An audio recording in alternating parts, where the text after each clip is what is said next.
"Mom, it's not personal. It's just that you tend to bring the mood down." That's how Evan opened the call flat, practiced like he was easing a client out of a contract. I pressed the phone tighter to my ear, though I already knew what was coming next. In the background, I heard her. His wife. She always makes things weird. Then silence, except for the hum of my refrigerator. Evan cleared his throat. "We just thought it'd be best to keep things light this year. It's really just the core family coming. I didn't ask who that included." I already knew it didn't include me. "I understand," I said, though I didn't. Not really. I was still looking at the receipt for the plum pie I'd pre-ordered tucked under a vase of flowers set to arrive on the 31st. A burgundy and white bouquet. Evan's favorite color pairing. "Okay then," he said, relieved, like he'd completed a difficult task. "We'll catch up next week." "Happy New Year, Mom." I waited a beat after the call ended before setting the phone down. Then I walked to my laptop and opened the florist's email. I canceled the delivery. The confirmation dinged back immediately, cheerful and sterile. I didn't cry. Not out loud anyway, but I stayed seated for a long while, listening to the clock tick in the hallway. On New Year's Eve, I didn't light the candle I usually placed in the window. I didn't turn on the television. I ate my soup in silence, the house so still it made my ears ring. Midnight came and went. And then, at exactly 12:01 a.m., my phone rang. I stared at it for a few seconds. "Evan." I answered. "Mom." His voice cracked, panicked. "What the hell is on the news?" I stood up. Slowly walked toward the window and pulled the curtain back. The street was empty, but I could already feel the shift coming. It had begun. 6 months ago, I stood outside Conference Room B with my badge in hand, waiting for the annual tech review to begin. I'd sat in that room every year for over 2 decades, presenting updates, reviewing imaging trends, suggesting upgrades no one else noticed. It was routine. It was mine. But that morning, my badge didn't scan. Linda. My manager stepped out, eyes flicking with apology. "Morel, sorry, but the review's a bit tight this year. It's mostly leadership and, well, you're retiring soon anyway." I didn't argue. I nodded, like it made perfect sense, though. The truth was I hadn't filed any retirement paperwork. I hadn't even printed it out. I walked back to the break room, sat at the far end of the table, and opened my notebook, like I still had somewhere to be. That night, I reread the draft proposal I'd written months earlier. It was simple, built on the observation that early microshifts in lung imaging could predict critical changes days before symptoms appeared. A small project, maybe, but it had potential. The next morning, I called a friend from my residency days who still worked in bioinformatics. I asked her for a contact in software modeling. By the end of the week, I'd liquidated the severance deposit into a clean business account. Vintner Diagnostics, LLC. Quiet and small, just like me. I told no one in the family. Not even Evan. Especially not Evan. He'd already had his opinion. At Thanksgiving, when I'd mentioned I was working on something new, he grinned with that half-mocking tone of his. "I mean, Mom," he said between bites of his wife's truffle mashed potatoes, "you really think you're going to be the next Zuckerberg with hospital scans?" Wren snorted. Someone changed the subject. I smiled through it. I washed the dishes alone afterward. And that night, I stayed up until 2, writing lines of notes into the margins of my old journals, circling the patterns I'd always seen, but no one had ever asked about. By the end of that week, I booked the first cafe meeting. The cafe was halfway between the hospital and the lake. I chose it for its quiet, not the coffee. No music, just the hum of cups being rinsed and steam hissing from the machine. It was the kind of place people forgot about, unless they were looking for somewhere to think. Soraya Linda arrived exactly at 10. Her coat was still damp with snow, but her eyes lit up when she saw the tablet I'd placed on the table. "These are the actual results," she asked, pulling her chair in without ceremony. I nodded and slid the screen toward her. For 20 minutes, she didn't speak. Just scrolled, zoomed, tilted the screen. Then she leaned back and exhaled through her teeth. Morel, this could change everything. Her voice had weight. She wasn't speaking as a former patient. She was speaking as someone who now worked with Venture Harvest, a fund that rarely looked twice at solo founders over 40, let alone over 60. It's early, I said, cautious. Still in beta. But I've mapped it across 6 years of comparative scans. Her hands were already reaching for her phone. I want you to meet someone. Quietly. The next meeting was with someone named Jonah who wore cufflinks and didn't smile. He listened. He nodded. He asked 2 sharp questions. Then he slid a single-page NDA across the table. I read every word. By January, we had a timeline. By February, an offer. Not for sale, but for expansion. Data security infrastructure and clinical testing in rural hospitals across 3 states. I didn't post it online. Didn't mention it at the next birthday dinner. When Ren asked what I'd been up to lately, I said, just reading. They didn't press. They rarely did. They'd spent years shaping me into a background fixture, present, polite, invisible. But in that cafe, I realized I didn't need noise to matter. I didn't need permission applause or even a seat at their table. By March, I had a prototype name and a quiet fund transfer. And by late spring, a message I didn't expect lit up my phone. The message came at 6:14 a.m. on December 23rd. I was rinsing out my tea mug when the screen lit up. Urgent, confirm Morel Vintner's identity for transfer authorization. At first I thought it was spam. Then I remembered Pulse Scan AI, the acquisition. The meetings I hadn't attended, the forms Soraya had managed, the dotted lines I'd signed weeks ago while stirring soup on the stove. I tapped the link, entered my verification code, and saw the final figure, $1.42 Zorero. I didn't flinch. I didn't gasp. I simply closed the browser and finished making my tea. Soraya had told me the PR rollout would happen after Christmas. Quiet. Professional. A brief line in the Tech Digest, some investor blogs, nothing splashy. Just enough to meet disclosure standards. I didn't call Evan. I didn't message Ren. I knew they wouldn't have read the journals that reported it. My name wouldn't trend on any platform they used. That suited me. December 28th. The announcement went live. It was a small headline buried halfway down the homepage of a biotech news site. Pulse Scan AI acquires predictive imaging tool for 1B+ to expand rural diagnostic access. Beneath the article was a short paragraph. The tool developed by Morel Vintner, a retired radiology technician from Vermont, uses data-driven pattern recognition to flag early-stage organ distress in under-resourced medical environments. That was it. No photo. No quote. But the footer said it all. Founder M. Vintner. I reread that line 3 times. Later that night, I sat by the window as snow began to fall. I watched the street lamps flicker against the cold. No calls came. No one in the family said a word. I suppose I'd been erased so thoroughly they no longer checked for signs of my existence. But I knew it wouldn't last. I knew eventually someone would notice, not because they cared, but because it would touch something they thought belonged to them. I set my phone on the table and turned it face down. New Year's was coming, and this time I didn't need an invitation.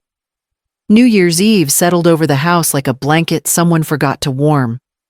I lit a single candle on the kitchen table, the same one I'd bought in a box of 3, 2 of which I'd given to Ren last Christmas. I hadn't asked if she ever used them. The soup was simple carrots, squash, leftover lentils.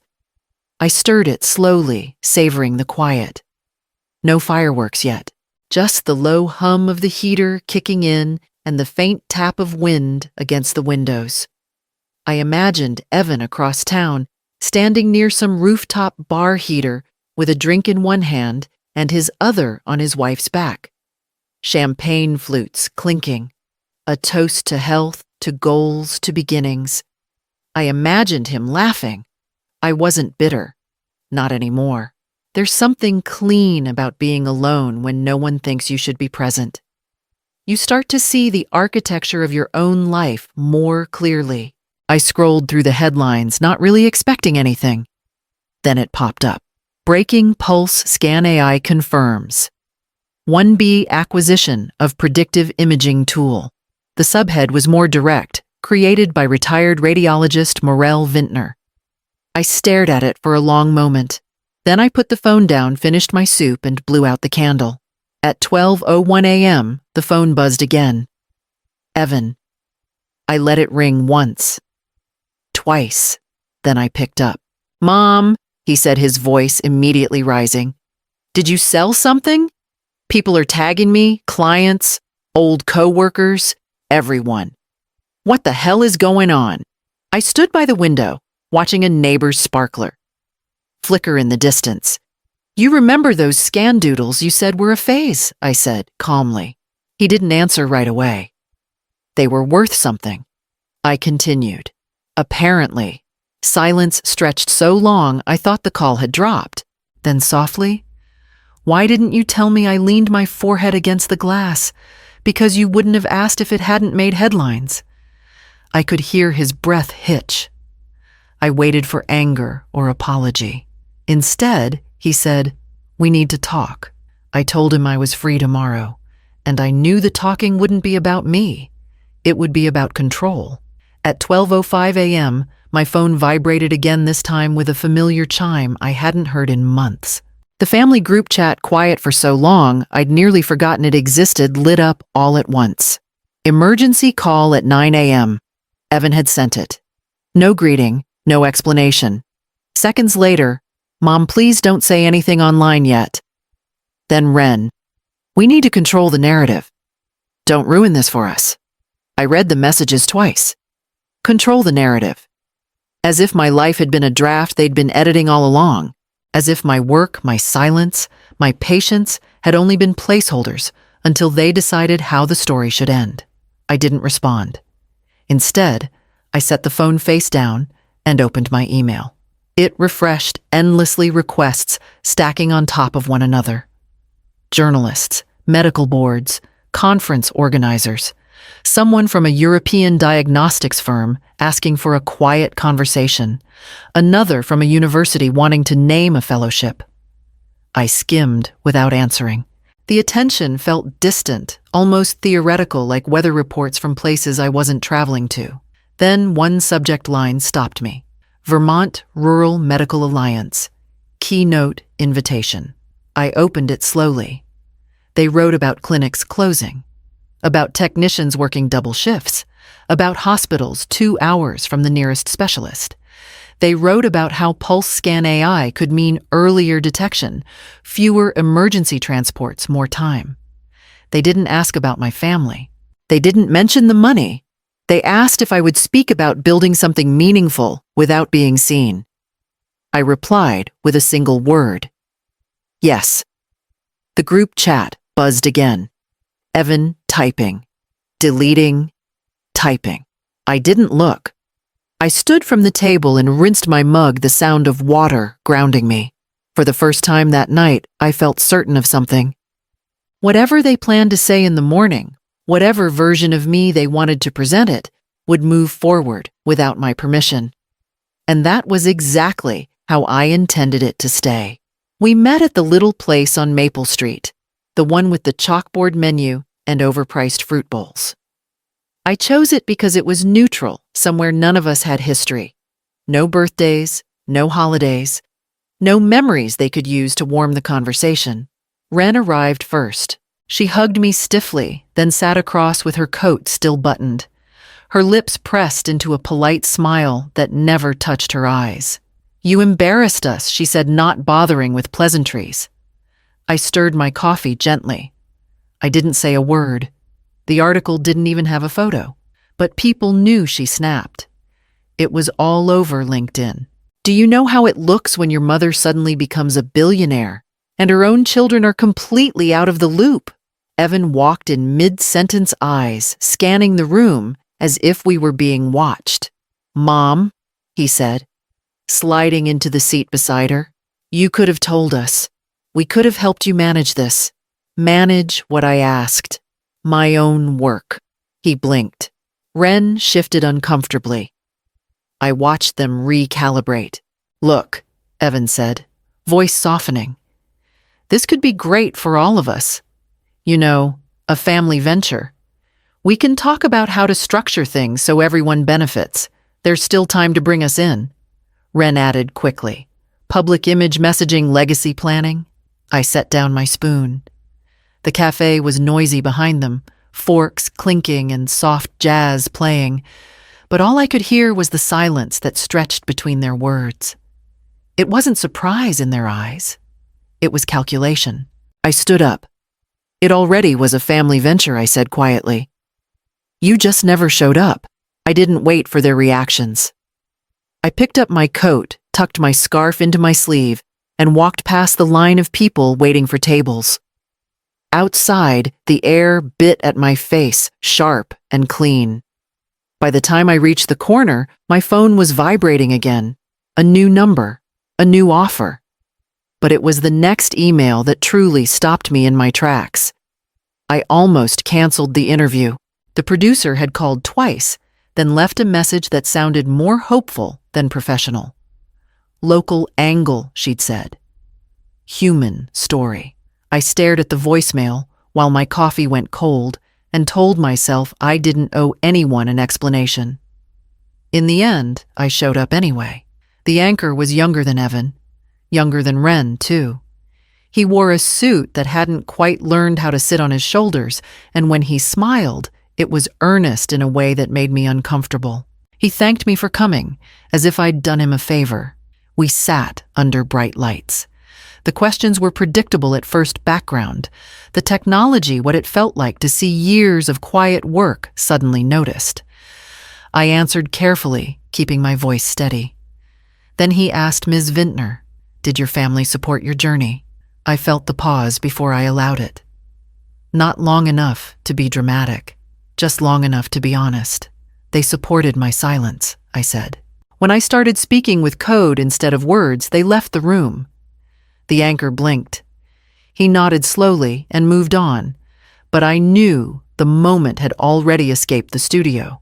By the time I got home, my phone was buzzing nonstop. I didn't check it. I set it on the counter and turned it face down like I'd done on New Year's Eve. Later, Soraya texted, "It's everywhere." Evan's firm apparently had been fielding calls since the clip aired. Clients asking questions. Colleagues forwarding links. Ren, I heard through a mutual acquaintance, had quietly deleted every social account she'd ever curated. I didn't look any of it up. Instead, I sorted the mail. Bills, flyers, and an envelope from Vermont Children's Oncology, the same one that arrived every quarter, with a handwritten note and a list of needs they never quite filled. I sat at the kitchen table, reread the letter, and opened my laptop. I doubled the donation without a second thought. It felt right. Grounding. Like returning something to the world instead of taking from it. When I closed the computer, the house was quiet again, and for the first time in days, that quiet didn't feel like absence. It felt like space. The kind of space that makes room for decisions you don't rush. Evan texted the next morning. "Can we come by this weekend?" I read it once, then again, noticing how carefully the sentence avoided anything resembling an apology. "No, I'm sorry." "No, are you okay?" Just logistics, as if proximity could reset everything. I typed back, "I'm traveling." I wasn't. That afternoon, I put the kettle on and let it whistle longer than necessary. I chose a mug. I liked the one with the thin crack near the handle and carried it outside. The backyard was still the ground edged with frost that hadn't yet given in to the sun. I walked the perimeter slowly, hands wrapped around the heat, watching my breath rise and disappear. For years, I'd measured my days by interruptions, calls, requests, small demands dressed up as concern. Now there was nothing pressing against the edges of my time. No one knocking. No one waiting. I realized I hadn't checked my phone in hours. Inside, I sat at my desk and opened a folder I'd created weeks earlier, but hadn't yet explored. Grant proposals from small-town clinics, places with names that rarely appeared in headlines. One needed imaging upgrades to avoid sending patients 2 counties away. Another wanted training funds for technicians who'd never been formally certified, but showed up every day anyway. I read each proposal carefully, not skimming, not multitasking, just reading. These people didn't know my story. They didn't know my children's names or what had happened at brunch or on New Year's Eve. They weren't interested in optics or positioning or who stood beside me in photographs. They believed in outcomes, in care, in showing up when it mattered. By late afternoon, the light had shifted. I closed the folder, not finished, but satisfied for now. My phone remained untouched on the counter. No follow-up from Evan, no doorbell. I thought about how often I'd waited in the past, by the window, by the phone, by the door, hoping someone would remember to include me. This time I didn't wait. I poured another cup of tea and sat back down, already aware that the next call I answered wouldn't be about reconciliation, but about something far more lasting. It was late afternoon when the phone rang, an actual call, not a text, not an email.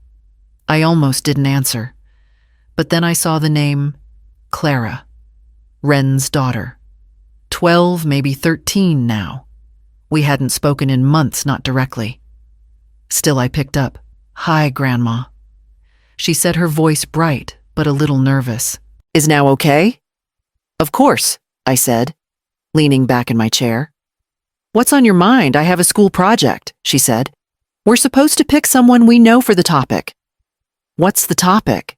"People who change things quietly." I didn't speak for a moment. Clara continued. "I asked Mom if I could call you. She said it was up to me." I could imagine Wren's expression saying that. I let it pass. "Well," I said gently, "that's a beautiful topic. So, can I write about you?" I looked out the window. The sky was soft gray, fading into pink at the edges. Somewhere in the neighborhood, a dog barked, once then stopped. The world felt held in pause. "Of course you can," I said. "What would you like to know?" Clara hesitated. "I guess why you did it. The work, the company, everything." I took a breath, one that settled in my chest, before reaching my voice. "Tell them I didn't do it to be known," I said. "I did it so people like you might have better tools, better chances. That's all." There was a long pause. Then she said, "I already wrote the title. Oh, it's called The Billionaire in the Backyard." I laughed loud and full, the kind of laugh I hadn't let out in months. "I like that," I said. "But just make sure you tell them I still pull weeds and burn the toast." She giggled. "I will." We spoke a little longer about her school, a science fair, her favorite teacher. No one else called that evening. No one needed to. When we hung up, I stayed by the window watching the light shift across the trees. And then, in that quiet, I opened my notebook and began writing something new.